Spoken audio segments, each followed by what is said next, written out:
സ്നേഹമുള്ളവരെ, നിങ്ങൾ കേട്ടുകൊണ്ടിരിക്കുന്നത് ബൈബിൾ ഇൻ എ ഇയർ. ഒരു വർഷം കൊണ്ട് വിശുദ്ധ ബൈബിൾ വായിച്ച് മനസ്സിലാക്കാൻ സഹായിക്കുന്ന ഈ ദൈവവചന വായനാ പദ്ധതി നിങ്ങളിലേക്ക് എത്തിക്കുന്നത് അസെൻഷൻ. ഞാൻ ഡാനിയലച്ചൻ. വചന വായനയിലൂടെ ദൈവസ്വരം കേൾക്കാനും ദൈവത്തിൻ്റെ കണ്ണുകളിലൂടെ നമ്മുടെ ജീവിതത്തെ നോക്കിക്കാണാനും ബൈബിളിലൂടെ മനോഹരമായ ഒരു യാത്രയ്ക്ക് നിങ്ങളെ ഞാൻ ക്ഷണിക്കുകയാണ്. വിശുദ്ധ വേദപുസ്തകത്തിലെ 73 ഗ്രന്ഥങ്ങളിലായി പരന്നു കിടക്കുന്ന മനുഷ്യരക്ഷയുടെ മഹാസംഭവം ഒറ്റപ്രമേയമായി വായിക്കുന്നതിന് the great adventure Bible timeline എന്ന വായനാ സഹായി നമ്മൾ ഉപയോഗിക്കുന്നു. BIYindia.com/മലയാളം എന്ന ലിങ്കിൽ ഈ റീഡിംഗ് പ്ലാൻ ലഭ്യമാണ്.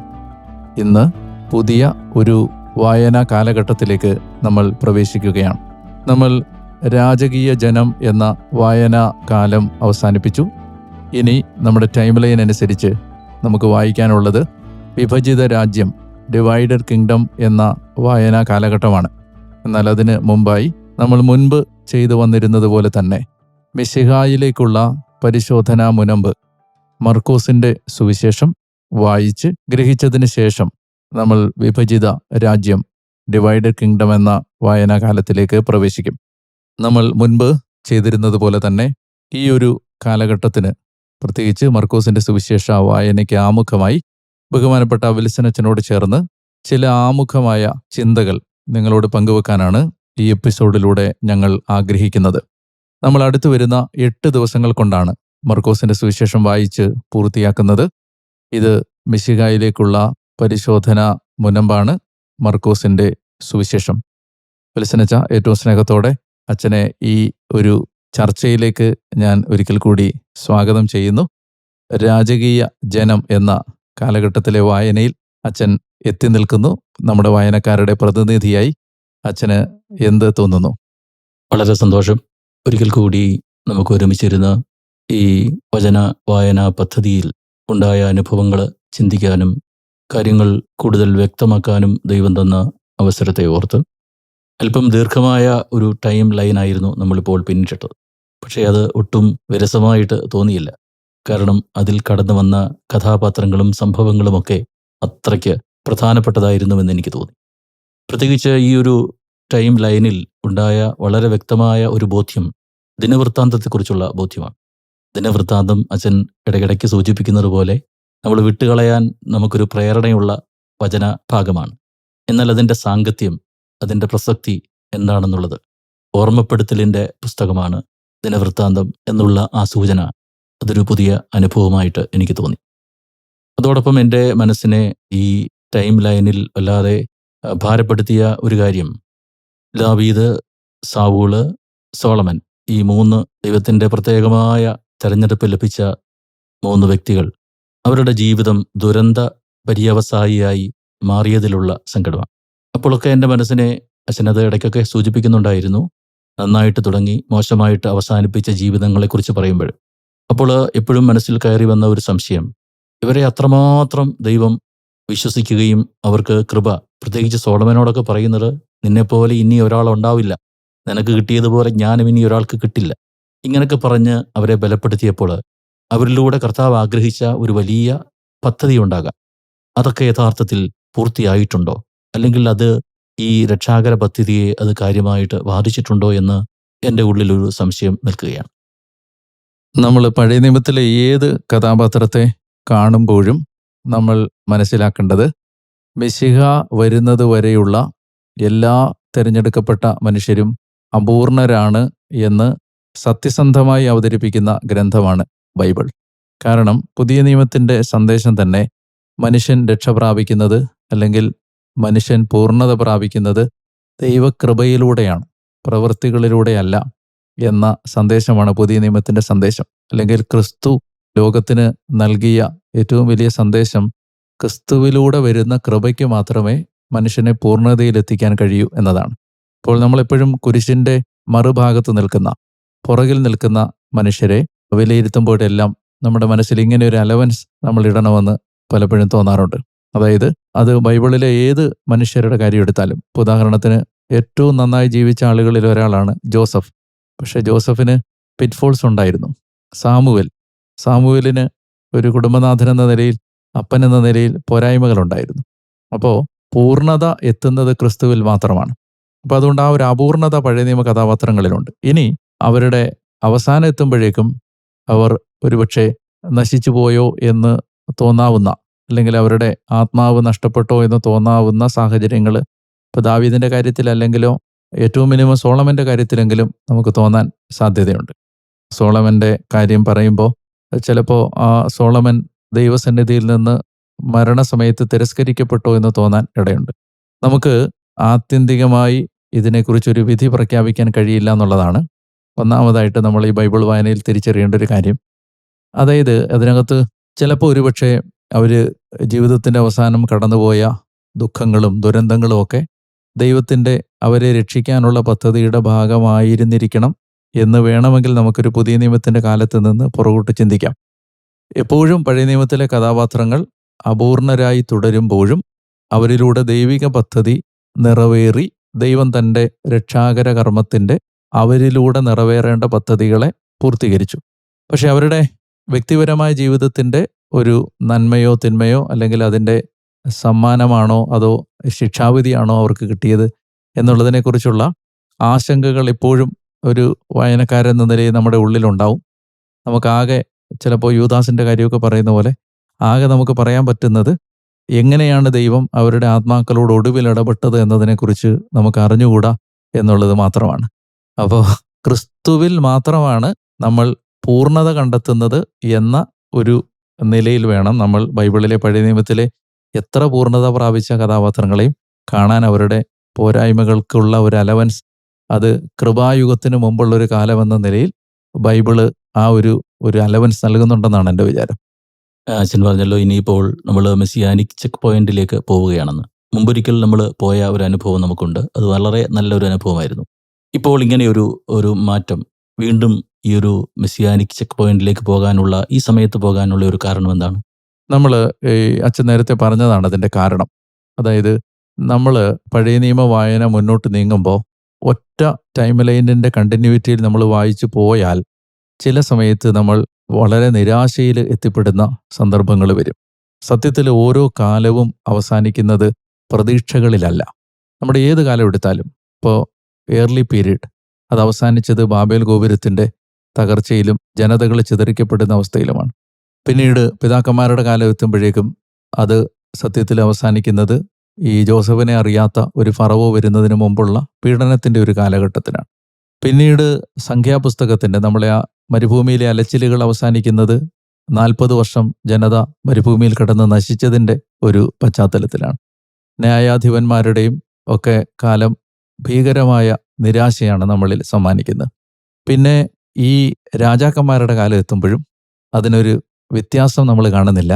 സത്യത്തിൽ ഓരോ കാലഘട്ടങ്ങളും അവസാനിക്കുന്നത് ഒരുപക്ഷെ വായനക്കാരൻ ചിന്തിച്ചു പോകും, ദൈവത്തിൻ്റെ പദ്ധതികൾ പരാജയപ്പെട്ടോ, ദൈവിക പദ്ധതികൾ സാത്താൻ തകർത്ത് കളഞ്ഞോ, എല്ലാം നിരാശയിലാണോ അവസാനിക്കുന്നത് എന്ന് തോന്നാനിടയുള്ള ഒരു വായനാ പശ്ചാത്തലം നിലനിൽക്കുമ്പോഴാണ് നമ്മൾ ഒന്നും തകർന്നിട്ടില്ല, ഒന്നും അവസാനിച്ചിട്ടില്ല, ഇതെല്ലാം ക്രിസ്തുവിൽ പൂർത്തീകരിക്കപ്പെട്ടു, പ്രത്യാശയിലാണ് ഈ ഗ്രന്ഥം അവസാനിക്കുന്നത് അല്ലെങ്കിൽ നമ്മുടെ യാത്ര അവസാനിക്കുന്നത് എന്ന് യാത്രയുടെ അവസാനം മാത്രം തിരിച്ചറിയുന്നതിന് പകരം യാത്രയുടെ ഓരോ ഘട്ടത്തിലും ഈ എൻഡ് കണ്ടാൽ ഈ പ്രോസസ്സ് കുറെ കൂടി ആഹ്ലാദകരമാവും.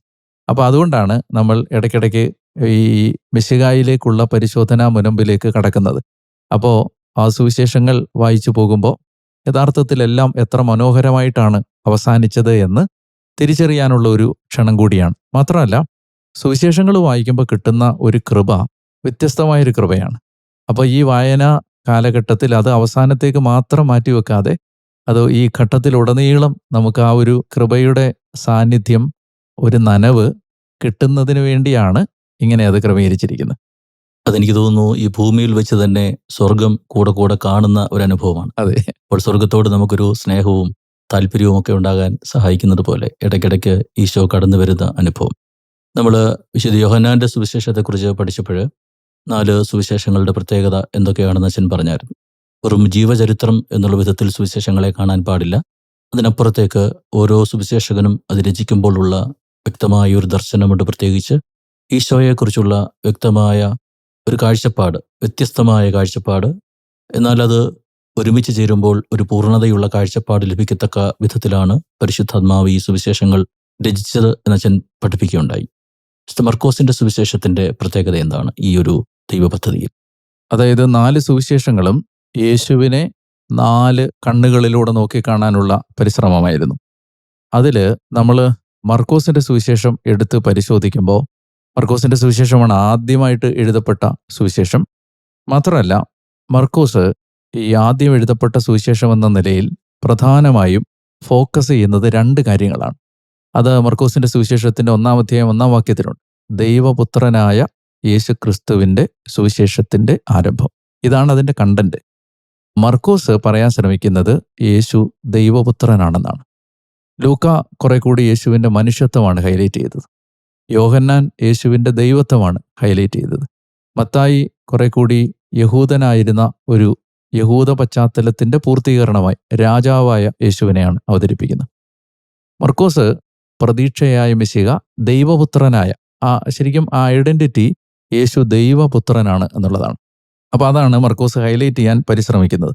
അപ്പോൾ യഥാർത്ഥത്തിൽ മർക്കോസിന്റെ സുവിശേഷം നമ്മൾ വായിക്കുമ്പോൾ നമ്മൾ കണ്ടെത്തേണ്ടതും എവിടെയെല്ലാമാണ് യേശുവിൻ്റെ ഈ ഐഡന്റിറ്റിയെക്കുറിച്ചുള്ള റിമാർക്കുകളുള്ളത്, അത് ആരൊക്കെയാണ് യേശു ആരാണെന്ന് തിരിച്ചറിയുന്നത്, അത് പ്രധാനമായിട്ടും പല ഒരു പ്രോമിനന്റ് ലൊക്കേഷൻസിലാണ് ഈ ദൈവപുത്രൻ എന്ന് പറയുന്ന ഒരു തിരിച്ചറിവ് ആളുകൾക്ക് കിട്ടുന്നതായി മർക്കോസ് അവതരിപ്പിക്കുന്നത്. ഉദാഹരണത്തിന് സുവിശേഷം ഏതാണ്ട് പകുതിയോട് എത്തുമ്പോൾ നീ ജീവനുള്ള ദൈവത്തിൻ്റെ പുത്രനായ ക്രിസ്തുവാണെന്ന് പത്രോസ് പറയുന്നു. സുവിശേഷം അവസാനിക്കുമ്പോൾ ശതാധിപൻ ഇവൻ സത്യമായും ദൈവപുത്രനായിരുന്നു എന്ന് പറയുന്നു. അപ്പോൾ ഒരു 2 കീ മൊമെൻ്റ് ആണ് ഈ സുവിശേഷത്തിലെ അത്. അപ്പോൾ യഥാർത്ഥത്തിൽ നമ്മൾ വായിക്കുമ്പോൾ ഇത് ഫോക്കസ് ചെയ്യേണ്ടത് മർക്കോസ് ഹൈലൈറ്റ് ചെയ്യുന്നത് ദൈവപുത്രനും മെശിഹായുമായ യേശുവിൻ്റെ സുവിശേഷം. വിശുദ്ധ മർക്കോസിന്റെ സുവിശേഷമാണ് ആദ്യമായിട്ട് എഴുതപ്പെട്ടത് എന്ന് നമ്മൾ വിശ്വസിക്കുന്നു. പക്ഷേ എന്തുകൊണ്ട് ഈ സുവിശേഷം ഇത്ര ചെറുതായി പോയി? വിശുദ്ധ മർക്കോസ് ഈശോയുടെ ശിഷ്യനായിരുന്നില്ല, അല്ലെങ്കിൽ അപ്പസ്തോലന്മാരിൽ ഒരാളായിരുന്നില്ല. പത്രോസിന്റെ ശിഷ്യനാണെന്ന് പറയപ്പെടുന്നു. പത്രോസിൽ നിന്ന് കേട്ടതാണ് മർക്കോസ് എഴുതിയത് എന്ന് വിശ്വസിക്കുന്നുണ്ട്. എന്നാൽ പത്രോസ് പറഞ്ഞു കൊടുത്ത കാര്യങ്ങൾ ഇത്രയേ ഉള്ളോ, അതോ ഈ ആരംഭത്തിൽ എഴുതപ്പെട്ട ഈ സുവിശേഷം എല്ലാ വിവരങ്ങളും ഉൾക്കൊള്ളാതെ പോയത് എന്തുകൊണ്ടായിരിക്കാം? അതായത് മർക്കോസ് കൂടുതലും ശ്രദ്ധിക്കുന്നത് യേശുവിൻ്റെ വാക്കുകളല്ല, യേശുവിൻ്റെ പ്രവൃത്തികളാണ്. എന്ന് പറഞ്ഞാൽ കർത്താവ് പറഞ്ഞ ഡിസ്കോഴ്സുകൾ മർക്കോസിൻ്റെ സുവിശേഷത്തിൽ വളരെ കുറവാണ്. പ്രധാനമായിട്ടും യേശു എന്ത് പ്രവർത്തിച്ചു, ഇതാണ് അദ്ദേഹത്തിൻ്റെ ഒരു കൺസേൺ. ഉദാഹരണമായിട്ട് പറഞ്ഞാൽ 18 അത്ഭുതങ്ങൾ ഈ സുവിശേഷത്തിലുണ്ട്, പക്ഷേ 4 ഉപമകളേ ഉള്ളൂ. അപ്പോൾ യേശു പറഞ്ഞ കാര്യങ്ങളെ അല്ല മർക്കോസ് കൂടുതലും ശ്രദ്ധിച്ചത്, യേശു ചെയ്ത കാര്യങ്ങളാണ്. ഇനി ഇതിനകത്ത് ആകപ്പാടെ ഒരു ഡിസ്കോഴ്സ് ഉള്ളത്, ഒരു യേശുവിൻ്റെ ഒരു പ്രഭാഷണം ഉള്ളത് 13-ാം അധ്യായത്തിൽ മാത്രമാണ്. വളരെ രസകരമാണ് സുവിശേഷ രചനയ്ക്ക് അദ്ദേഹം തിരഞ്ഞെടുത്തിരിക്കുന്ന ഒരു പ്രത്യേക രീതിയാണത്. എന്ന് വെച്ചാൽ ആദ്യത്തെ 9 അധ്യായങ്ങൾ, നമുക്കറിയാലോ 16 അധ്യായമാണ് ഇതിനുള്ളത്. ആദ്യത്തെ 9 അധ്യായങ്ങൾ യേശുവിൻ്റെ ജീവിതത്തിൻ്റെ പരസ്യ ജീവിതത്തിൻ്റെ 2.5 വർഷം പ്രതിപാദിക്കാൻ 9 അധ്യായങ്ങൾ മാത്രമേ അദ്ദേഹം ഉപയോഗിച്ചിട്ടുള്ളൂ. പിന്നെ 10-ാം അധ്യായം അടുത്ത 10 മാസങ്ങളാണ് പറയുന്നത്. ഇപ്പോൾ 2.5 വർഷം 9 അധ്യായം കൊണ്ട് പറഞ്ഞിട്ട് പിന്നെ അടുത്ത 10 മാസം പറയാൻ ഒരധ്യായം.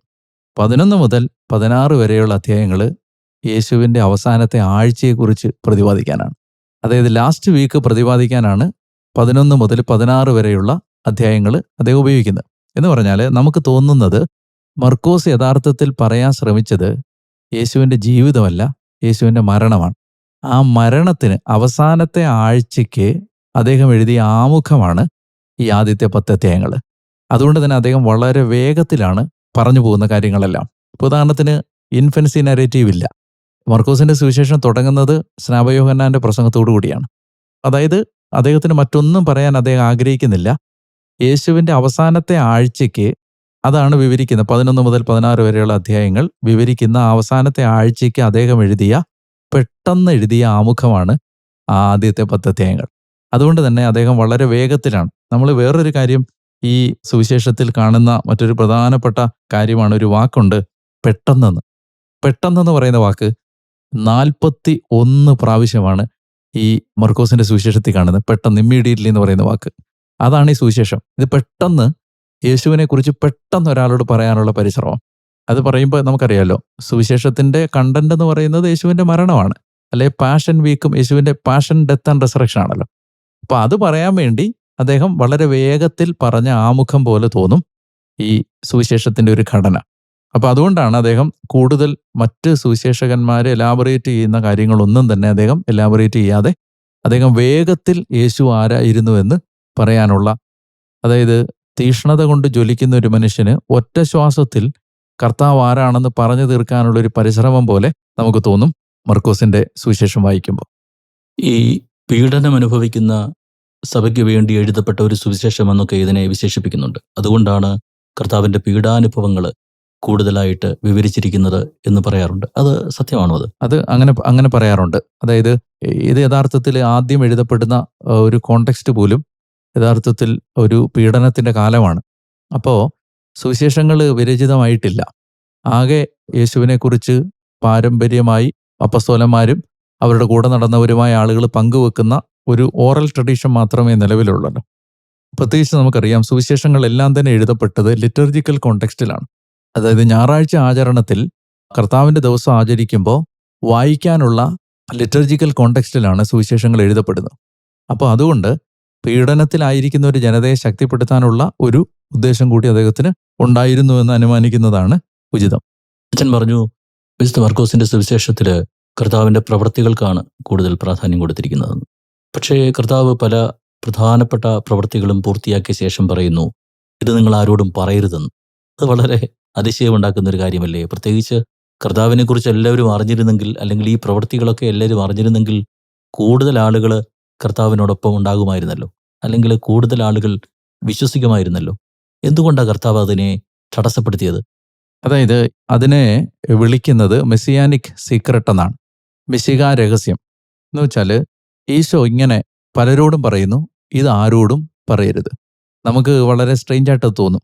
കാരണം എന്താണെന്ന് വെച്ചാൽ ഇതെല്ലാവരോടും പറയണം എന്നുള്ളതാണ് സുവിശേഷത്തെ സംബന്ധിച്ച് കർത്താവ് നമുക്ക് തന്നിരിക്കുന്ന നിർദ്ദേശം. പക്ഷേ യേശു ആരാണെന്ന് ആരോടും പറയരുതെന്ന്. ഉദാഹരണത്തിന് 1-ാം അധ്യായം 25-ാമത്തെ വാക്യത്തിലും 1-ാം അധ്യായം 34-ാമത്തെ വാക്യത്തിലും പിശാചുക്കൾ തന്നെ വെളിപ്പെടുത്തു എന്നുള്ളത് കൊണ്ട് അവരെ സംസാരിക്കാൻ അനുവദിച്ചില്ല. അവരോട് പറയുന്നുണ്ട് മിണ്ടരുതെന്ന് പറയുന്നുണ്ട്. അതുപോലെ 1:43 കുഷ്ഠരോഗിയോട് പറയുന്നുണ്ട്, ഇതാരോടും പറയരുത്. 3:12 വീണ്ടും പിശാചുക്കളോട്, 5:43 ഈ മരിച്ച ആളെ ഉയർപ്പിക്കുന്ന സമയത്ത് ഇത് പറയുന്നുണ്ട്. പിന്നെ 7:24 7:36 8:30 9:9 9:30 പറയരുതെന്ന്. അപ്പം അതുകൊണ്ടാണ് ഈ ഒരു സംശയം വരുന്നത്, എന്തുകൊണ്ടാണ് കർത്താവ് അങ്ങനെ പറയരുത് എന്ന് ആവശ്യപ്പെട്ടത്. അതിന് കാരണം അത് ഈ സുവിശേഷത്തിൻ്റെ കണ്ടന്റുമായി ബന്ധപ്പെട്ടതാണ്. ഈ സുവിശേഷത്തിൻ്റെ കണ്ടന്റ് ദൈവപുത്രനായ മിശിഹായായ യേശുക്രിസ്തുവിനെ കുറിച്ച് അവതരിപ്പിക്കുകയാണ്. അപ്പോൾ താൻ മിശിഹായാണ് എന്ന് തൻ്റെ കേൾവിക്കാരോട് യേശു പറയുമ്പോൾ ആ കേൾവിക്കാരുടെ മനസ്സിൽ മിശിഹായെക്കുറിച്ച് പരമ്പരാഗതമായി രൂപപ്പെട്ട ഒരു ധാരണയുണ്ട്. അത് ഒരു പൊളിറ്റിക്കൽ മിശിഹ, രാഷ്ട്രീയമായി റോമൻ ആധിപത്യത്തിൽ നിന്ന് തങ്ങളെ മോചിപ്പിക്കാൻ വരുന്ന മിശിഹ. അപ്പോൾ അത് യഥാർത്ഥത്തിൽ യേശു തന്നെ മിശിഹായായി അവതരിപ്പിക്കുന്നത് ഇവർ മനസ്സിലാക്കിയിരിക്കുന്ന ഒരു മിശിഹായിട്ടല്ല. കാരണം ഈ പീഡാനുഭവത്തെക്കുറിച്ചുള്ള പ്രവചനം പറയുമ്പോൾ പോലും പത്രോസ് മാറ്റി നിർത്തി തടസ്സം പറയുകയാണ്. ഇവർക്കൊരിക്കലും ദഹിക്കില്ല. മിശിഹ പീഡ സഹിച്ച് മരിച്ച് അടക്കപ്പെട്ട് ഉയർത്തെഴുന്നേറ്റാണ് ഈ വിമോചനം സാധ്യമാക്കുന്നതെന്ന് ഈ സ്റ്റേജിൽ അവരോട് പറഞ്ഞാൽ അവർക്ക് മനസ്സിലാവില്ല. മിശിഹായാണ് എന്ന സത്യം ലോകം അറിയുകയും മിശിഹ എങ്ങനെയാണ് വിമോചിപ്പിക്കുന്നത് എന്നതിനെക്കുറിച്ച് വ്യക്തത ഇല്ലാതിരിക്കുകയും ചെയ്താൽ അത് കാര്യങ്ങളെ കുറെ കൂടി സങ്കീർണമാക്കുകയേ ഇടയുള്ളൂ എന്ന് യേശുവിന് മനസ്സിലായതുകൊണ്ടാണ് ഈ സ്റ്റേജിൽ ഇതാരോടും പറയരുത് എന്ന് പറയുന്നത്. എന്ന് പറഞ്ഞാൽ പെട്ടെന്ന് ചാടിക്കേറി ഇത് മനസ്സിലാക്കി പറഞ്ഞാൽ അതൊരുപക്ഷെ ഇമ്മച്യൂറായ ഒരു സ്റ്റേറ്റ്മെൻ്റായി പോകും. കാരണം അവർക്ക് മിശിഹ ആരാണെന്ന് കൂടുതൽ വ്യക്തതയില്ലാതെ ഈശോയുടെ പീഡാനുഭവത്തിൻ്റെയും മരണത്തിൻ്റെയും ഉത്ഥാനത്തിൻ്റെയും രംഗങ്ങളിലേക്ക് എത്തുന്നതുവരെ താൻ മിശിഹായാണെന്ന് ആരും അറിയരുതെന്ന് യേശു പറഞ്ഞതിൻ്റെ കാരണം ഈ ഉത്ഥാനത്തിന് ശേഷമാണ് പ്രൊക്ലമേഷൻ തുടങ്ങേണ്ടത്. ഉത്ഥാനത്തിന് ശേഷമാണ് അവർക്കെല്ലാം മനസ്സിലാവുന്നത്. പരിശുദ്ധാത്മാവ് വന്നു കഴിയുമ്പോഴാണ് എല്ലാം മനസ്സിലാവുന്നത്. അപ്പോൾ എല്ലാത്തിനും ഒരു സമയമുണ്ട്. There is a timing for everything. മിശിഹായാണെന്നുള്ള സത്യം വെളിപ്പെടുത്തേണ്ടത് ഇപ്പോഴല്ല, അത് കുറെ കൂടി സഹിച്ച് വിമോചിപ്പിക്കുന്ന മിശിഹായാണെന്ന് തൻ്റെ ജീവിതത്തിലൂടെ അവർ മനസ്സിലാക്കിയിട്ടേ ഇത് പുറത്തേക്ക് പോകാവൂ, പബ്ലിക്കിൻ്റെ അടുത്തേക്ക് പോകാവൂ. അതുകൊണ്ടാണ് ഈശോ അത് തടയുന്നത്. യേശു വിഭാവനം ചെയ്യുന്ന ദൈവരാജ്യത്തിൻ്റെ സങ്കല്പം വ്യത്യസ്തമാണ്. ഇവർ വിചാരിക്കുന്ന ദൈവരാജ്യം അല്ലത്. അപ്പോൾ അതുകൊണ്ട് ഒരു പൊളിറ്റിക്കൽ മെസ്സിഹായായിട്ട് യേശുവിനെ കണ്ട് അവർ യേശുവിൻ്റെ കൂടെ കൂടിയാൽ അത് യേശുവിൻ്റെ ഉദ്ദേശത്തെ ബാധിക്കുമെന്നുള്ളത് കൊണ്ടാണ് മുഴുവനായി മനസ്സിലാക്കപ്പെടുന്നത് വരെ ഇത് ആരോടും പറയരുത് എന്ന് യേശു വിലക്കുന്നത്. ഉദാഹരണത്തിന് ഇപ്പോൾ ആപ്പിളിൻ്റെ അടുത്ത മോഡൽ, ആപ്പിൾ അത് ഉണ്ടായിക്കൊണ്ടിരിക്കുകയാണല്ലോ, പക്ഷെ അവരിത് പുറത്തു വിടത്തില്ല. ഫൈനൽ പ്രോഡക്റ്റ് റെഡിയാവുന്നവരെ അവരതിൻ്റെ ഇമേജോ ഒന്നും പുറത്തു വിടില്ല. അപ്പോൾ പ്രോഡക്റ്റ് ഈസ് ഇൻ മേക്കിംഗ്. ഇപ്പം ഇത് മെസ്സിഹ എന്ന് പറയുന്ന ആ പ്രോഡക്റ്റ് ഈസ് ഇൻ മേക്കിംഗ്, അത് പൂർണ്ണമായി ആ റിയാലിറ്റി പുറത്തു വരുന്നത് വരെ ഇപ്പം ഈ സ്റ്റേജിൽ ആരോടും പറയരുതെന്നാണ് അതിൻ്റെ അർത്ഥം. അപ്പോൾ അതുകൊണ്ട് അതാണ് മർക്കോസ് ആവർത്തിച്ച് ഇതാരോടും പറയരുതെന്ന് പറയാൻ കാരണം. ഇന്നത്തെ ഒരു കാലഘട്ടവുമായിട്ട് അതിനെ ഒന്ന് ബന്ധപ്പെടുത്തുമ്പോഴേ ഇന്നും അത് തന്നെയാണോ? ഈ അത്ഭുതങ്ങൾ പ്രഘോഷിക്കപ്പെടണമെന്നാണോ കർത്താവ് ആഗ്രഹിക്കുന്നത്, അതോ ഇതുപോലെ തന്നെ ദൈവരാജ്യം പ്രഘോഷിക്കപ്പെടണമെന്നാണോ? ഇതിന് രണ്ട് തലമാണിത്. ഈശോ എപ്പോഴും തുടങ്ങിയത് അത്ഭുതങ്ങളിലാണ്. അത്ഭുതങ്ങൾ എപ്പോഴും ഈശോയുടെ ഐഡൻറ്റിറ്റിയെ ആളുകൾക്ക് സ്വീകാര്യമാവാൻ സഹായിച്ചു. എന്നാൽ നമുക്കറിയാം, ഒരു സുവിശേഷത്തിൻ്റെ ഒരു പകുതി ഭാഗം കഴിയുമ്പോൾ പിന്നെ അത്ഭുതങ്ങളില്ല. പിന്നെ ഈശോ പറയുന്നത് കുരിശെടുക്കണം, സഹിക്കണം, ഇങ്ങനെയുള്ള കാര്യങ്ങളാണ് പറയുന്നത്. അപ്പോൾ അത് ഒരു മനുഷ്യൻ്റെ വിശ്വാസ ജീവിതത്തിൻ്റെ രണ്ട് സ്റ്റേജാണിത്. എല്ലാവരും തുടങ്ങുന്നത് അടയാളങ്ങളിലും അനുഭവങ്ങളിലും അത്ഭുതങ്ങളിലും വ്യക്തിപരമായിട്ട് അവർക്കുണ്ടാവുന്ന ഇതുപോലെയുള്ള ദൈവിക ഇടപെടലുകളിലുമാണ്. പക്ഷെ ഒരു സ്റ്റേജ് കഴിയുമ്പോൾ അച്ഛൻ ശ്രദ്ധിച്ചിട്ടുണ്ടോ എന്ന് അറിഞ്ഞുകൂടാ, ഇപ്പം നമ്മുടെ വ്യക്തിപരമായ ജീവിതത്തിലാണെങ്കിലും ആദ്യകാലങ്ങളിൽ ഉണ്ടാവുന്ന അതുപോലെയുള്ള അടയാളങ്ങൾ നമ്മുടെ വ്യക്തിപരമായ ജീവിതത്തിൽ കുറച്ച് കഴിയുമ്പോൾ ഉണ്ടാവണമെന്നില്ല. ചിലപ്പോൾ വളരെ ഡ്രൈ ആയ അനുഭവങ്ങളിലൂടെയൊക്കെ പോകുന്ന അവസ്ഥകൾ വരും. അത് വിശ്വാസ ജീവിതത്തിൻ്റെ രണ്ടാം തലമാണ്.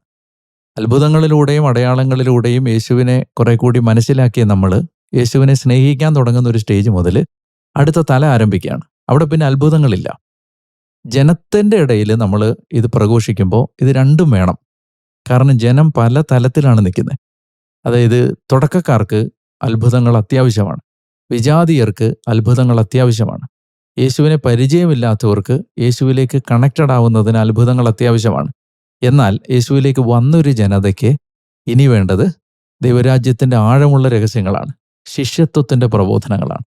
അപ്പോൾ നമ്മൾ ആരോടാണ് ഇത് പ്രഘോഷിക്കുന്നത് എന്ന ഒരു വിവേകത്തിൽ വേണം നമ്മളതിൻ്റെ ഏത് വേണമെന്ന് തീരുമാനിക്കാൻ. ഒരാളുടെ ജീവിതത്തിൽ കർത്താവ് ഒരു അത്ഭുതം പ്രവർത്തിച്ചു, അല്ലെങ്കിൽ ഒരു വലിയ സൗഖ്യം കൊടുത്തു. എന്താണ് അയാളുടെ അവസ്ഥ? അയാൾ യഥാർത്ഥത്തിൽ ദൈവരാജ്യത്തിൽ അംഗമാകുന്നുണ്ടോ, അല്ലെങ്കിൽ അയാൾ രക്ഷിക്കപ്പെടുന്ന ഒരവസ്ഥയിലാണോ നിൽക്കുന്നത്? നമ്മൾ സൗഖ്യത്തെ അല്ലെങ്കിൽ അത്ഭുതങ്ങളെ കാണേണ്ടത് ഇൻവിറ്റേഷനായിട്ടാണ്. അതായത് സ്വർഗം ഒരാളെ ക്ഷണിക്കുകയാണ്. അയാൾ ഇന്ന് വരെയും നോക്കിയിട്ടില്ലാത്തൊരു യാഥാർത്ഥ്യത്തിലേക്ക് നോക്കാൻ മിറാക്കുലസ് ആയൊരു ഇൻ്റർവെൻഷൻ അയാളുടെ ജീവിതത്തിൽ നടത്തുകയാണ്. ഒരിക്കലും യോഹന്നാൻ അടയാളങ്ങൾ എന്ന് വിളിച്ചതുപോലെ അതുകൊണ്ടാണ്. ഒരിക്കലും അത്ഭുതങ്ങൾ അതിൽ തന്നെ ഒരു എൻഡല്ല. അത്ഭുതങ്ങൾ ഉണർത്തുപാട്ടുകളാണ്, വേക്കപ്പ് കോളാണ്. അപ്പോൾ ഒരാൾ യഥാർത്ഥത്തിൽ ഈ അത്ഭുതം പ്രവർത്തിച്ചവനിലേക്ക് നോക്കാനുള്ള ക്ഷണമാണ് അത്ഭുതങ്ങൾ. അപ്പോൾ ആ അത്ഭുതങ്ങൾ സ്വീകരിച്ച ഒരാൾ ഈ അത്ഭുതം പ്രവർത്തിച്ചവനെ സ്നേഹത്തോടെ നോക്കാൻ പരാജയപ്പെട്ടാൽ യഥാർത്ഥത്തിൽ അത്ഭുതങ്ങൾ കൊണ്ടൊന്നും സംഭവിക്കുന്നില്ല. അപ്പോൾ അതുകൊണ്ടാണ് ഈശോ പറയുന്നത് 10 പേരല്ലേ സൗഖ്യപ്പെട്ടത്, ഒരാളല്ലേ തിരിച്ചു വന്നുള്ളൂ എന്ന് പറയുന്നതിൻ്റെ കാരണം ഈ സൗഖ്യപ്പെട്ടവരെല്ലാം ദൈവരാജ്യത്തിൻ്റെ ഭാഗം ആവണമെന്ന് യാതൊരു നിർബന്ധമില്ല. സൗഖ്യം കിട്ടിയ ഒരുപാട് ആളുകൾ ദൈവരാജ്യത്തിൻ്റെ ഭാഗമല്ലാതെ ജീവിച്ച് മരിച്ചിട്ടുണ്ട്. അപ്പോൾ അതുകൊണ്ട് നമ്മൾ അതിനെ കാണേണ്ടത് എന്തിലേക്കത് നമ്മളെ മാടി വിളിക്കുന്നു എന്നതിൻ്റെ അടിസ്ഥാനത്തിലാണ്. ഞാൻ വേറൊരു കാര്യം എനിക്ക് മനസ്സിലായിട്ടുള്ളത്, ഇപ്പോൾ ഉദാഹരണത്തിന് ഈശോ പറയുന്നില്ലേ, പാപങ്ങൾ ക്ഷമിക്കാൻ മനുഷ്യപുത്രൻ അധികാരമുണ്ടെന്ന് നിങ്ങൾ അറിയേണ്ടതിന് ആ തളർവാതിലൂടെ അവൻ പറഞ്ഞു കിടക്കയെടുത്ത് വീട്ടിലേക്ക് പോവുക. യേശു നമുക്ക് ചെയ്യുന്ന ആത്മീയമായ കാര്യങ്ങൾ, ഉദാഹരണത്തിന് നമ്മളെ പാപം മോചിക്കുക, നമ്മളെ കുറ്റവിമുക്തരാക്കുക, നമുക്ക് പരിശുദ്ധാത്മാവിനെ നൽകുക തുടങ്ങിയ ആത്മീയ കാര്യങ്ങൾ യേശു ചെയ്യുമെന്ന് വിശ്വസിക്കാനുള്ള ഒരു ഡെമോൺസ്ട്രേഷനാണ് ഭൗതിക കാര്യങ്ങളിൽ ദൈവം ചെയ്യുന്ന അത്ഭുതങ്ങൾ. ഈ ഭൗതിക കാര്യങ്ങളിൽ ഇപ്പോൾ ഉദാഹരണത്തിന് എൻ്റെ രോഗം, എൻ്റെ ക്യാൻസർ യേശു മാറ്റി. അപ്പോൾ എനിക്ക് ഉറപ്പുണ്ട് യേശുവിന് എൻ്റെ ജീവിതത്തിൽ എന്ത് ചെയ്യാൻ പറ്റും. അപ്പം ക്യാൻസർ മാറ്റി എന്ന ആ വിശ്വാസം എന്നെ യഥാർത്ഥത്തിൽ നയിക്കേണ്ടത് എന്നെ പാപത്തിൽ നിന്ന് മോചിപ്പിക്കാൻ യേശുവിന് പറ്റും എന്ന വിശ്വാസത്തിൽ, ആ വിശ്വാസം എന്നിൽ ഉണ്ടാവാനാണ് ഈ രോഗം മാറ്റിയത്. യേശു യഥാർത്ഥത്തിൽ നമ്മുടെ ആത്മാവിൽ ചെയ്യുന്ന കാര്യങ്ങൾ, ഉദാഹരണത്തിന് കുർബാനയിൽ ഈശോ സത്യമായി സന്നിഹിതനായിരിക്കുന്നു എന്ന് വിശ്വസിക്കാനുള്ള ഒരു ഡെമോൺസ്ട്രേഷൻ ആയിരുന്നു നമുക്ക് നമ്മുടെ ഏതെങ്കിലും ഒരു അപകടത്തിൽ നിന്ന് രക്ഷിച്ചതോ അല്ലെങ്കിൽ രോഗത്തിന് സൗഖ്യം നൽകിയതോ ഒക്കെ. ഇതൊരു സ്പിരിച്വൽ റിയാലിറ്റിയെ വിശ്വസിക്കുന്നതിനുള്ള ക്ഷണമായിരുന്നു മറ്റീരിയൽ ഇൻ്റർവെൻഷൻസ്. പക്ഷെ യഥാർത്ഥത്തിൽ അതിലേക്ക് പലരും പോകുന്നില്ല. അതിന് പോകുന്നതിന് പകരം നമ്മൾ അതിൽ തന്നെ നിൽക്കുകയാണ്. നാളെയും നമ്മൾ ചോദിച്ചുകൊണ്ടിരിക്കുന്നത് മറ്റീരിയലായ സൗഖ്യം തന്നെയാണ്. അപ്പം അങ്ങനെയാണ് അത് എനിക്ക് തോന്നുന്നത്. അച്ഛൻ സുവിശേഷത്തിൻ്റെ ഘടന പറഞ്ഞപ്പോൾ തന്നെ പറഞ്ഞല്ലോ, ആദ്യത്തെ കുറച്ച് ഭാഗം മാത്രമേ ഈ കാര്യങ്ങൾക്ക് വേണ്ടി മാറ്റിവെച്ചിട്ടുള്ളൂ. ഒരു മേജർ പാർട്ട് കർത്താവിൻ്റെ പീഡാസഹനങ്ങൾ. അപ്പോൾ അത് തന്നെ സഹനങ്ങൾക്കാണ് ക്രിസ്തീയ ജീവിതത്തിൽ പ്രാധാന്യം, അല്ലെങ്കിൽ സഹനമാണ് രക്ഷയുടെ മാർഗം എന്നുള്ളൊരു സന്ദേശം പഠിപ്പിക്കാൻ വേണ്ടിയാണ്. അതെ, അതായത് യഥാർത്ഥത്തിൽ നമ്മൾ യേശുവിൻ്റെ ശിഷ്യരായി മാറുന്നത് യേശുവിനെ പോലെ ജീവിക്കാൻ ശ്രമിക്കുമ്പോഴാണ്. യേശുവിൻ്റെ ജീവിതം എന്ന് പറഞ്ഞാൽ ആത്യന്തികമായിട്ട് പൂർണ്ണമായും ദൈവഹിതം അനുസരിച്ച് എല്ലാ തൻ്റെ ഇഷ്ടങ്ങളും മാറ്റിവെച്ച് താൻ പരിപൂർണമായിട്ട് ഇല്ലാതായി ജീവിച്ചൊരു ജീവിതമാണല്ലോ. നേടുന്നതിനേക്കാൾ നഷ്ടപ്പെടുത്തുന്നതിൻ്റെ സൗന്ദര്യവും, അതുപോലെ തന്നെ വാങ്ങുന്നതിനേക്കാൾ കൊടുക്കുന്നതിൻ്റെ സൗന്ദര്യവും, സ്നേഹിക്കപ്പെടുന്നതിനേക്കാൾ സ്നേഹിക്കുന്നതിൻ്റെ സൗന്ദര്യവും, ശുശ്രൂഷിക്കപ്പെടുന്നതിനേക്കാൾ ശുശ്രൂഷിക്കുന്നതിൻ്റെ സൗന്ദര്യമൊക്കെയാണ് ക്രിസ്തുവിൻ്റെ ജീവിതം. മറ്റേത് ഇപ്പോൾ ഈ അത്ഭുതങ്ങളുടെ അടയാളങ്ങളുടെ ഒരു തലമെന്ന് പറഞ്ഞാൽ അത് വാങ്ങുന്നവരുടെ ഒരു ലോകം മാത്രമാണ്. ഈ കൊടുക്കുന്ന സമർപ്പണത്തിൻ്റെ ഒരു തലം അവിടെ വരുന്നില്ല. അപ്പോൾ അതുകൊണ്ട് തന്നെ അത്തരം ആത്മീയതയുടെ പ്രശ്നം നമ്മൾ മതത്തിൽ മാത്രം നിലനിൽക്കും എന്നുള്ളതാണ്. ആത്മീയതയിലേക്ക് വരുന്നില്ല. You end up your life in religion, not in spirituality. അത് മതമാണ്. എന്താണ് വാങ്ങുന്നതിൻ്റെ തലം എന്ന് പറഞ്ഞാൽ അത് ഏത് മതവും അങ്ങനെയാണ്. മനുഷ്യൻ ദൈവത്തെ സമീപിക്കുന്നത് അവൻ എന്തൊക്കെയോ കിട്ടാൻ വേണ്ടിയിട്ടാണ്. എന്നാൽ അവനെ തന്നെ ഇല്ലാതാക്കി വ്യയം ചെയ്യാൻ കൊടുക്കാനുള്ളൊരു തലമെന്ന് പറഞ്ഞാൽ അത് റിലീജിയോസിറ്റി അല്ല, അത് സ്പിരിച്വാലിറ്റിയാണ്. അപ്പോൾ യഥാർത്ഥത്തിൽ അതല്ലേ വർഷിപ്പ്. ഇപ്പം നമ്മൾ ചിന്തിക്കുന്നത്, ഇപ്പോൾ നന്നായിട്ട് പാട്ടൊക്കെ പാടി പ്രാർത്ഥിക്കുമ്പോൾ നമുക്ക് ഇമോഷണലി ഒരു സാറ്റിസ്ഫാക്ഷൻ ഉണ്ട്. അത് വാങ്ങുന്നൊരു തലമാണ്. എന്നാൽ നല്ലതായിട്ട് നമ്മൾ കുർബാന അർപ്പിക്കുമ്പോൾ, അല്ലെങ്കിൽ നമ്മൾ കുർബാനയിൽ 1 മണിക്കൂർ 1.5 മണിക്കൂറൊക്കെ നമ്മൾ കുർബാന അർപ്പിക്കുമ്പോൾ അതിനകത്തൊരു ഇമോഷണൽ സാറ്റിസ്ഫാക്ഷൻ എന്നതിനേക്കാൾ നമ്മൾ യഥാർത്ഥത്തിൽ കുർബാന കഴിയുമ്പോൾ ടയേർഡാവുകയാണ്. എന്നാൽ ഭയങ്കരമായിട്ടൊരു നല്ല പാട്ട് ആവണം. അപ്പോൾ യഥാർത്ഥത്തിൽ നമ്മൾ ഒരു നല്ല പാട്ടൊക്കെ പാടി വളരെ ഇമോഷണൽ ഒരു എക്സ്റ്റാറ്റിക് മൂവ്മെൻറ്റിൽ പോകുമ്പോൾ യഥാർത്ഥത്തിൽ നമ്മൾ ചാർജഡ് ആവുക ചെയ്യുന്നത്. അപ്പോൾ വർഷിപ്പും പ്രേയറും തമ്മിലുള്ള വ്യത്യാസം അവിടെ, ഈ വാങ്ങുന്നതും കൊടുക്കുന്നതും തമ്മിലുള്ള വ്യത്യാസം അതാണ്. അപ്പം നമ്മൾ ആരാധകരുടെ തലത്തിലേക്ക് മാറണമെങ്കിൽ സമർപ്പണത്തിൻ്റെ ജീവിതം ഇല്ലെങ്കിൽ വർഷിപ്പ് ഭയങ്കര ഡ്രൈ ആണ്. എന്തുകൊണ്ടാണ് ആളുകൾക്ക് ഈ ലിറ്റർജി ബോറാവുന്നത്, അല്ലെങ്കിൽ കുർബാന ബോറാവുന്നത്? ഈ വാങ്ങുന്ന ഒരു തലത്തിൽ നിൽക്കുന്ന ഒരാൾക്ക് ഈ കുർബാനയിൽ ഒരിക്കലും ഒരു സന്തോഷം കാണാൻ പറ്റില്ല. കാരണം അയാൾക്ക് കൊടുക്കാൻ അയാൾ തയ്യാറല്ല. 10 മിനിറ്റ് കൊടുക്കാൻ, 10 മിനിറ്റ് നിൽക്കാൻ, കുറേ സമയം നമുക്ക് ഇമോഷണലി ഒരു സന്തോഷം തരാത്ത പ്രാർത്ഥനകൾ ചൊല്ലാൻ ശ്രദ്ധിക്കും. അപ്പോൾ അത് ഒരു രണ്ടാമത്തെ ഈ തലം അഡ്രസ്സ് ചെയ്യപ്പെടുന്നില്ല എന്നുള്ളത് സുവിശേഷം വായിക്കുമ്പോൾ അച്ഛൻ പറഞ്ഞ പോലെ കൂടുതലും അപ്പസ്തോലന്മാർ ഫോക്കസ് ചെയ്തത് യേശുവിൻ്റെ പീഡാനുഭവത്തെയും ഇതാണ്. നമ്മൾ കാണേണ്ടത് പൗലോസ് അപ്പസ്തോലൻ പ്രവർത്തിച്ച അത്ഭുതങ്ങളെക്കാൾ പൗലോസിൻ്റെ ജീവിതമാണ്. പത്രോസ് അപ്പസ്തോലൻ പ്രവർത്തിച്ച കാര്യങ്ങളെക്കാൾ നമ്മൾ കാണേണ്ടത് അവരുടെ ജീവിതമാണ്. ഇവരുടെ എല്ലാം ജീവിതം മുഴുവൻ സത്യത്തിൽ ഈ കൊടുക്കൽ മാത്രമാണ്. അവർക്കൊക്കെ വാങ്ങുന്ന എന്ത് തലമുണ്ട്? അവരെ ആശ്വസിപ്പിക്കപ്പെടുന്ന തലങ്ങളൊന്നും കാണുന്നേ ഇല്ലല്ലോ. അപ്പോൾ അങ്ങനെ ഒരു പ്രധാനപ്പെട്ട ഒരു കാര്യമാണത്. മർക്കോസ് ഒരു പക്ഷേ കർത്താവിനെ കണ്ടിട്ട് പോലും ഉണ്ടാവില്ല, അല്ലേ? പക്ഷെ എന്നിട്ട് പോലും കർത്താവിനെ കുറിച്ച് നല്ല സുവിശേഷം എഴുതാനായിട്ട് മർക്കോസിന് സാധിച്ചു. അപ്പോൾ അത് നമുക്ക് നൽകുന്ന ഒരു പാഠം, നമ്മുടെ പാരമ്പര്യമൊന്നുമല്ല നമ്മുടെ ശുശ്രൂഷയ്ക്ക് പ്രധാനപ്പെട്ടത്. ദൈവത്തെ നമ്മൾ സ്നേഹിച്ചു കഴിഞ്ഞാൽ, ദൈവം നമ്മെ സ്വീകരിച്ചു കഴിഞ്ഞാൽ അതിനേക്കാൾ വലിയ കാര്യങ്ങൾ ചെയ്യാൻ സാധിക്കുമെന്ന ഒരു സന്ദേശമില്ലേ മർക്കോസ് നൽകുന്നത്? അതായത് മർക്കോസ് ഞാൻ അത് ആമുഖത്തിൽ പറയാൻ വിട്ടുപോയതാണ്. മർക്കോസ്, അദ്ദേഹത്തിൻ്റെ പേര് ജോൺ മാർക്ക് എന്നാണ്. യോഹന്നാൻ എന്നൊരു പേരൂടെ ഉണ്ട്, മർക്കോസ് എന്ന പേരുണ്ട്. അദ്ദേഹം ബർണബാസിൻ്റെ കസിനാണ്. ബർണബാസ് ആണല്ലോ പൗലോസ്ലിഹായെ സുവിശേഷത്തിൻ്റെ ആ ഒരു മെയിൻ സ്ട്രീമിലേക്ക് കൊണ്ടുവരുന്നത്. പിന്നെ പത്രോസിൻ്റെ സെക്രട്ടറി ആയിരുന്നു, പേഴ്സണൽ അസിസ്റ്റൻറ്റും ട്രാൻസ്ലേറ്ററുമായിരുന്നു. ട്രാൻസ്ലേറ്റർ എന്ന് പറഞ്ഞാൽ ഇദ്ദേഹത്തിന് ഗ്രീക്ക് അറിയാം, പത്രോസ്ലിഹായ്ക്ക് അറിയാമായിരുന്നിരിക്കില്ല. അപ്പോൾ റോമിലൊക്കെ ചെല്ലുമ്പോൾ ട്രാൻസ്ലേറ്ററും മാർക്കാണ്. അപ്പോൾ പ്രൈവറ്റ് സെക്രട്ടറിയുമാണ്, ട്രാൻസ്ലേറ്ററുമാണ്. പിന്നെ പൗലോസിൻ്റെ സന്തത സഹചാരിയാണ്. അച്ഛൻ പറഞ്ഞ പോലെ ആഴമായൊരു ദൈവാനുഭവം അല്ലെങ്കിൽ ക്രിസ്തു അനുഭവം ഉണ്ടാവുന്നതിന് മർക്കോസിനെ സഹായിച്ചിട്ടുള്ളത് ഈ സമ്പർക്കങ്ങളാണ്. ബർണബാസ്, പത്രോസ്, പൗലോസ്. പിന്നെ നേരിട്ട് കണ്ടിട്ടുണ്ട്. കാരണം മർക്കോസിൻ്റെ അമ്മയായ മറിയത്തിൻ്റെ വീടാണ് അപ്പർ റൂം, അന്ത്യത്താഴ്. അപ്പോൾ യഥാർത്ഥത്തിൽ മർക്കോസ് യേശുവിൻ്റെ ജീവിതത്തിലെ ഏറ്റവും ബ്യൂട്ടിഫുള്ളായ 2 സംഭവങ്ങളുടെ ദൃക്സാക്ഷിയാണ്. ഒന്ന് വിശുദ്ധ കുർബാന, രണ്ട് പെന്തക്കുസ്ത. അപ്പം കുർബാനയും പരിശുദ്ധാത്മാഭിഷേകവുമാണ് മർക്കോസിൻ്റെ മൂലധനം. നമ്മൾ ഇവിടെ കാണുന്ന ഒരു പ്രധാനപ്പെട്ട കാര്യം, വളരെ മനോഹരമായൊരു കാര്യമുണ്ട്. അതായത് ഈശോ ഗെത്സമൻ തോട്ടത്തിൽ പ്രാർത്ഥിച്ചിട്ട് ഈശോയെ അറസ്റ്റ് ചെയ്യുന്ന സമയത്ത് ഒരു ചെറുപ്പക്കാരൻ നഗ്നനായി ഓടിപ്പോയി. അത് മർക്കോസാണ്. കാരണം മർക്കോസിന്റെ വീട്ടിൽ നിന്നാണ് ഈശോ ഗെത്സമനിയിലേക്ക് പോകുന്നത്. അപ്പോൾ ഈ കാര്യങ്ങളെല്ലാം വളരെ സൂക്ഷ്മമായി ശ്രദ്ധിക്കുന്ന ഈ ചെറുപ്പക്കാരൻ ഇവൻ ഇനി എന്താണ് സംഭവിക്കാൻ പോകുന്നത് എന്നറിയാനുള്ള കൗതുകത്തോടെ, രാത്രിയാണല്ലോ, അപ്പോൾ പുതപ്പൊക്കെ പുതച്ച് ഈ ഉറക്കത്തിൽ നിന്ന് എഴുന്നേറ്റ് അല്ലെങ്കിൽ എന്താ സംഭവിക്കുന്നതെന്ന് അറിയാൻ വേണ്ടി ഗെത്സമൻ തോട്ടത്തിലേക്ക് പോവുകയും അവിടെ വെച്ച് പട്ടാളക്കാർ പിടിക്കാൻ തുടങ്ങുമ്പോൾ ഉടുപ്പ് ഉപേക്ഷിച്ച് ഓടിപ്പോവുകയും ചെയ്യുന്ന ആ ചെറുപ്പക്കാരൻ മർക്കോസാണ്. അതിൻ്റെ ഏറ്റവും മനോഹരമായ മറ്റൊരു തലമെന്ന് പറയുന്നത്, അവിടെ മർക്കോസ് പ്രതിനിധാനം ചെയ്യുന്നത് ആദത്തെയാണ്. ഇത് ഗെത്സമൻ തോട്ടമാണ്. ഈ തോട്ടത്തിൽ നിന്ന് പണ്ട് നഗ്നനായിട്ട് ഓടിപ്പോയ ഒരു മനുഷ്യനാണ് ആദം. യേശു ഈ തോട്ടത്തിൽ വെച്ച് പിടിക്കപ്പെടുന്ന സമയത്ത് നഗ്നനായിട്ട് ഓടിപ്പോകുന്ന മർക്കോസ് സിംബലൈസ് ചെയ്യുന്നത് ആദത്തെയാണ്. ആ ആദം നിലവിളിച്ചുകൊണ്ട് നഗ്നനായി ഓടിയ ആ പാപത്തിന് പരിഹാരം ചെയ്യാനുള്ള യേശുവിൻ്റെ ഏറ്റവും ഇമ്മീഡിയറ്റായ യാത്ര തുടങ്ങുന്നത് ഈ തോട്ടത്തിൽ നിന്നാണ്. ഇനി അതിൻ്റെ ഏറ്റവും ബ്യൂട്ടിഫുള്ളായ എൻഡെന്ന് പറയുന്നത്, ഈ ഉത്ഥാനം ചെയ്ത യേശുവിനെ കാണാൻ വേണ്ടി സ്ത്രീകൾ എത്തുമ്പോൾ മർക്കോസിന്റെ സുവിശേഷം അനുസരിച്ച് അവരോട് യേശു ഇവിടെ ഇല്ല എന്ന് പറയുന്നത് ദൂതനല്ല, ഒരു യുവാവാണ്. അപ്പോ മർക്കോസ് ആണ് എന്ന് നമ്മൾ പറയുന്നില്ല, പക്ഷേ ആ യുവാവ് ആദമാകാം. അതായത് വീണ്ടെടുക്കപ്പെട്ട മാനവകുലത്തിന്റെ പ്രതിനിധിയായ, നിലവിളിച്ചുകൊണ്ട് നഗ്നനായി ഓടിപ്പോയ അതേ യുവാവ് ഇവിടെ നിന്ന് പറയുകയാണ് അവനിവിടെ ഇല്ല, അവൻ ഉയർപ്പിക്കപ്പെട്ടിരിക്കുന്നു എന്ന്. അങ്ങനെ ഒരു സിംബോളിസം കൂടി മാർക്ക് ക്യാരി ചെയ്യുന്നുണ്ട്. അപ്പോൾ ഞാൻ പറഞ്ഞു വരുന്നത്, ഒന്ന് വിശുദ്ധ കുർബാന, രണ്ട് പെന്തക്കുസ്ത, പിന്നെ ഏറ്റവും തീക്ഷ്ണമതികളായ പത്രോസിൻ്റെയും പൗലോസിൻ്റെയും ബർണബാസിൻ്റെയും സമ്പർക്കം. ഇത്തരം കാര്യങ്ങളാണ് മർക്കോസിനെ യഥാർത്ഥത്തിൽ യേശുവിനെക്കുറിച്ച് അറിയാൻ പ്രേരിപ്പിച്ചത്. ഒരു കാര്യം കൂടെ ഞാൻ കൂട്ടിച്ചേർക്കാം.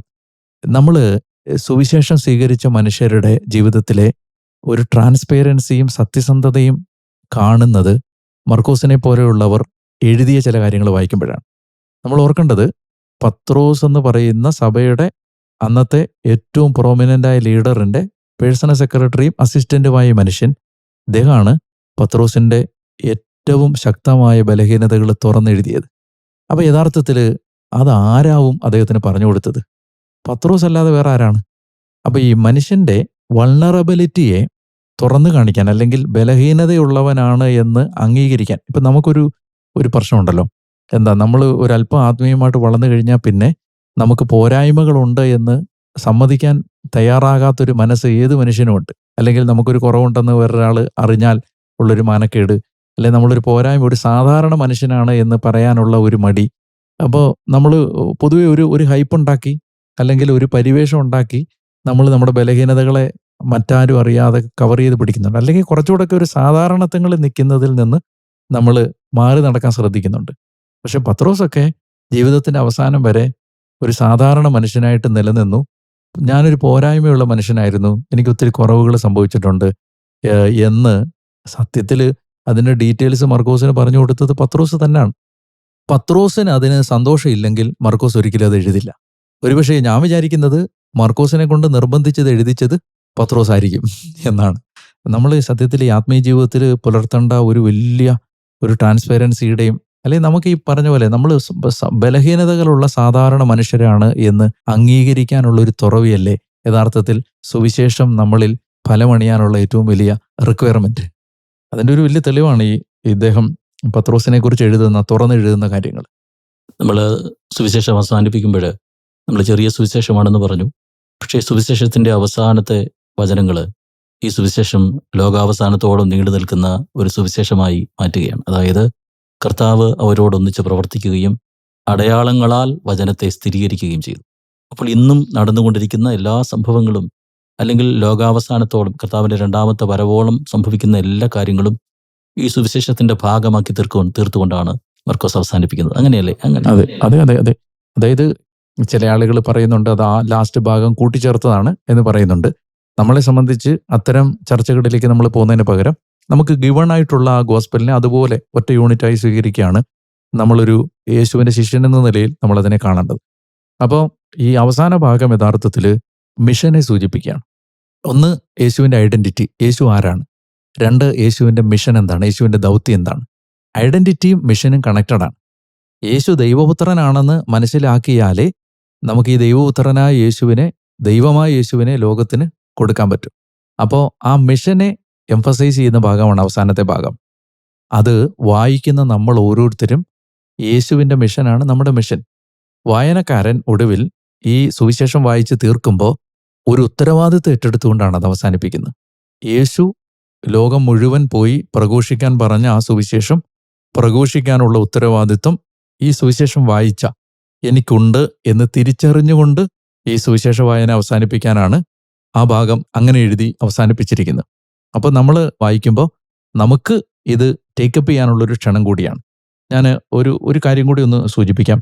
അതായത് മർക്കോസിന്റെ സുവിശേഷത്തിൽ മാത്രം യുണീക്കായ ചില കാര്യങ്ങളുണ്ട്, മറ്റ് സുവിശേഷങ്ങളിൽ ഇല്ലാത്ത. ഇപ്പോൾ ഉദാഹരണത്തിന്, സാബത്ത് മനുഷ്യന് വേണ്ടിയാണ്, മനുഷ്യൻ സാബത്തിന് വേണ്ടിയല്ല. ഇത് ഒത്തിരി ഉദ്ധരിക്കപ്പെടുന്ന, ഇത് മർക്കോസിന്റെ മാത്രം സുവിശേഷത്തിൽ കാണുന്നതാണ്. അതുപോലെ തന്നെ വിത്തുകളുടെ ഉപമ, അത് മർക്കോസിന്റെ സുവിശേഷത്തിലേ ഉള്ളൂ.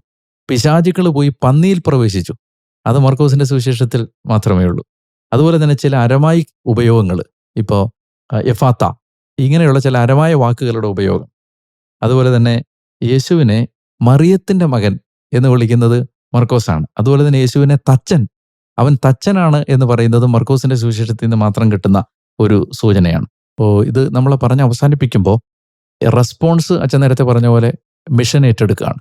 അതോടൊപ്പം തന്നെ വേറൊരു കാര്യം കൂടി നമ്മൾ ഈ സുവിശേഷത്തിൽ നിന്ന് റിപ്പീറ്റഡായിട്ട് കാണുന്നുണ്ട്.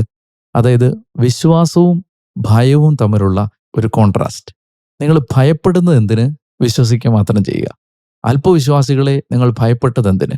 അതുപോലെ തന്നെ അവസാനത്തും സ്ത്രീകളോടും പറയുന്നത് ഭയപ്പെടേണ്ട എന്ന് പറഞ്ഞിട്ടാണ്. അപ്പോൾ ഈ സുവിശേഷം വായിക്കുമ്പോൾ ഈ ഉത്തരവാദിത്വം മിഷൻ ഏറ്റെടുക്കുന്നതോടൊപ്പം തന്നെ ഭയപ്പെടേണ്ട കാര്യമില്ല, വിശ്വസിക്കുക മാത്രം ചെയ്യുക. യേശുവിൽ വിശ്വസിച്ചാൽ ഭയമില്ലാതെ ജീവിക്കാൻ നമുക്ക് സാധിക്കും എന്നുകൂടി ഓർമ്മപ്പെടുത്തിക്കൊണ്ടാണ് മർക്കോസ് സുവിശേഷം അവസാനിപ്പിക്കുന്നത്. വളരെ ഫലപ്രദമായ ഒരു ചർച്ചയായിരുന്നു ഇന്ന് നമ്മൾ നടത്തിയത്.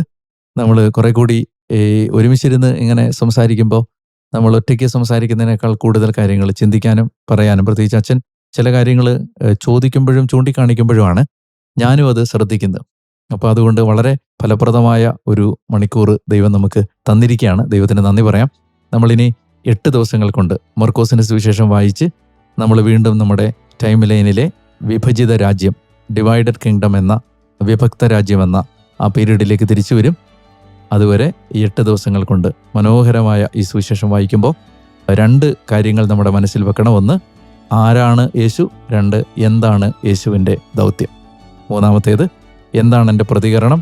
ഞാൻ വിശ്വസിക്കുക മാത്രം ചെയ്യുക. നിങ്ങളുടെ ഈ ദിവസം വളരെ അനുഗ്രഹീതമാവട്ടെ എന്ന് ഞങ്ങൾ പ്രാർത്ഥിക്കുന്നു. കർത്താവായ യേശുവിൻ്റെ കൃപ നിങ്ങളോട് കൂടെ ഉണ്ടായിരിക്കട്ടെ.